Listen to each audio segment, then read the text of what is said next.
வணக்கங்க. நான் ஐயனார் ஜோதிடம் கண்ணன். இப்போ ஒரு பிரசனம் பார்ப்போங்க. ஒருத்தர் ஜாதகம் பார்க்க பணம்லாம் கட்டிட்டாரு. அவருக்கு நாம் 10 மணிக்கு ஃபோன் பண்ணுங்கன்னு சொல்லிட்டோம். ஃபோனே வரலை. நான் ஒரு மிஸ் காலும் கொடுத்து பார்த்தேன். அவர் அதுக்கும் ரிப்ளை பண்ணல, பதில் வரலை. சரின்ட்டு ஒரு 10 நிமிஷம் கழித்து ரைட் ஓகே அப்படின்ட்டு ஒரு பிரசனம் போட்டோம். பாருங்கள், உதயத்துக்கு 3ல் 6 இடம். அப்போ கண்டிப்பாக அவர் ஃபோன் பண்ணுவார்னு அர்த்தம். ஆனால் கவிப்பானது உதயாதிபதி செவ்வாயை போய் கவிக்குது.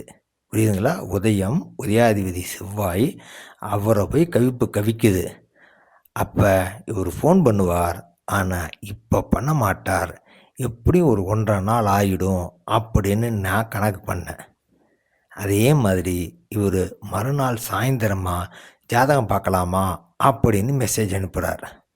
இப்படி தாங்க உதயம் உதயாதிபதி 6 இடம் கவிப்பு, இதை வச்சு நாம் நடக்குமா நடக்காதா, பண்ணுவாங்களா பண்ண மாட்டாங்களா, செய்யலாமா வேணாமா, கிடைக்குமா கிடைக்காதா அப்படிங்கிறதெல்லாம் ரொம்ப பர்ஃபெக்ட்